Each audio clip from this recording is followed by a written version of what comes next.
और विशेषकर घुसपैठ के मुद्दे को बंगाल के जन जन तक पहुंचाने का काम।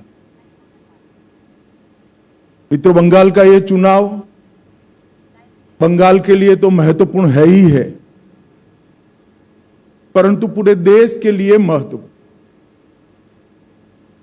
पूरे देश की सुरक्षा बंगाल के चुनाव के साथ एक प्रकार से जुड़ी है।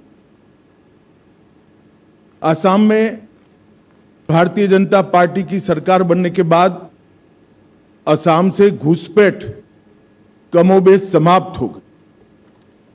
अब एक ही रास्ता बचा है जहां से घुसपैठ होकर पूरे देश के अंदर घुसपैठिए फैलते हैं और देश की सुरक्षा के साथ खिलवाड़ करते।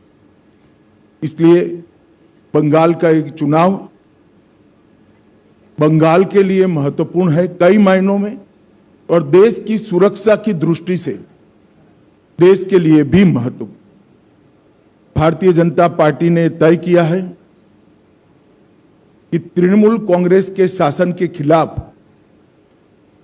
जनता के जो मुद्दे हैं इसको आवाज देना, जनता की आवाज को मुखर कर बंगाल की जनता के सामने और देश की जनता के सामने प्रस्तुत करना, और बंगाल के आने वाले चुनाव में ये पूरी जो अराजकता तृणमूल के शासन में फैली है इसका हम क्या हल लेकर आएंगे, इसका हम जवाब भी लेकर आएंगे।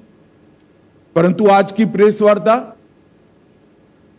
तृणमूल कांग्रेस की इस सरकार के 15 साल के शासन के खिलाफ हमारा चार्जशीट, ये आज की प्रेस वार्ता का मुद्दा है। ये चार्जशीट जो है वो तृणमूल कांग्रेस भले कहे भारतीय जनता पार्टी का चार्जशीट है, परंतु मैं मानता हूं ये बंगाल की जनता ने ममता बनर्जी की सरकार के खिलाफ लगाया हुआ चार्जशीट है, जिसको भारतीय जनता पार्टी एक आवाज दे रही। एक प्रकार से आने वाला चुनाव बंगाल की जनता को तय करना है कि भय को चुनना है या भरोसे को चुनना। भय के आतंक से मुक्ति पाकर भरोसे के साथ देश जिस तेजी से आगे बढ़ रहा है इसके साथ बंगाल को जुड़ना चाहिए। ये तय करने का चुनाव है।